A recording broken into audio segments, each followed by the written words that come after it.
Here in Chicago, the streets of Chicago drip with the blood of young children.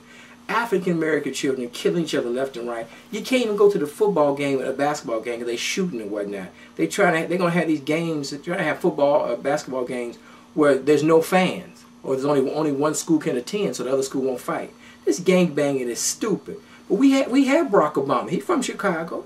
Oprah Winfrey's from Chicago. Jesse Jackson, Louis Farrakhan. We all these great people, but we can't seem to use this brilliance to end this drama in the hood. And the main reason, and the way to really do it is to tell folks, don't have no children, please. I'm not for abortion. But having 3 or 4 babies, you're acting crazy, it's craziness. Some people should not have children. And once you have them, we have to pounce on those young ladies, and really the young ladies, because the boys are running away, because boys can't handle it, let's face it. A man don't mature until he's like 35 years old. Trust me on that. So Barack is wonderful. Oprah's wonderful. We have a lot of great people in this town. They, we have all this new post-black leadership like Adrian Fenty of Washington, D.C., Cory Booker of Newark, New Jersey, Deval Patrick of Massachusetts, the governor of Massachusetts, and now I saw Kevin Johnson, a former basketball player. I don't really know his politics per se. I think he's a Democrat. He's the mayor of Sacramento, California. He's still a young guy. I think he's in his early 40s. And so, we have this new leadership, which is post-civil rights. So they don't have the racial grievances of the civil rights era, the older civil rights era people, and they don't have the black power in them. All they really have in them is integration and assimilation. And that's a good model. It's a great model for success for African Americans, those of us who can or want to. But if you don't have the education, you don't have the values, you don't have the gravitas, you ain't gonna do it. You're gonna be languishing in the hood, okay? I mean, that's just how it is. So we have to call a spade a spade. So we need leadership. Barack is cool, and I hope Barack and Michelle, I know they can't be the end all be all. They can't be all things to all people. I understand that. But hopefully the symbolism of Barack and Michelle Obama and those 2 beautiful little girls, hopefully they will be a model for the people, for the African Americans in D.C. and all Americans, all families. And we really, especially the African American community, because that's where I live. I live in segregated Chicago, and you know these neighborhoods. They, some of them are nice, but down the street we got ghetto-ness and gangbangers and drug selling. This people, and Chicago is so sad.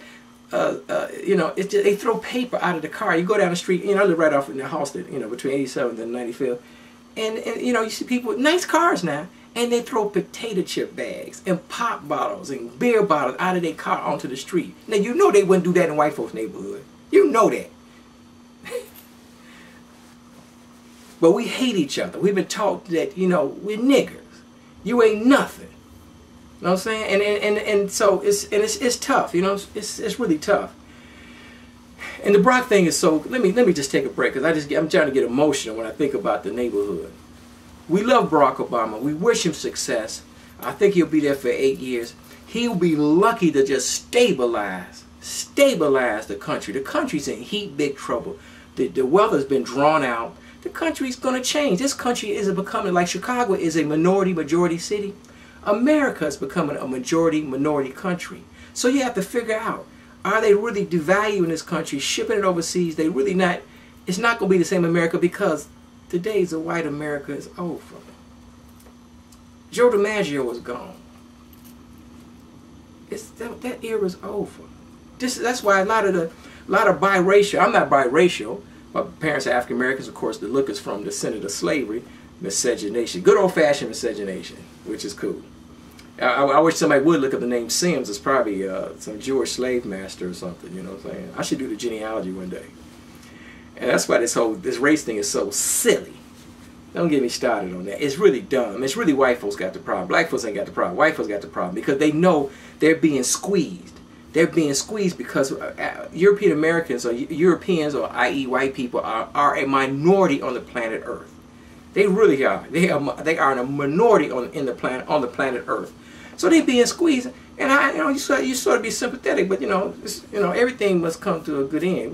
That's how it goes. So a lot of biracial people are ecstatic that Barack Obama is president. The integrationists and the assimilationists, whether they black, white, brown, or whatever, they're ecstatic that Barack Obama is president, because hopefully it'll move race relations better. You know, it's okay to be biracial. It's okay to be an integrationist. It's okay to be assimilationist. And they want things to be better. And let's face it, for things to get better, that means some white people have to lose power or share power. Could we all just get along? Congratulations, Barack Obama. Congratulations.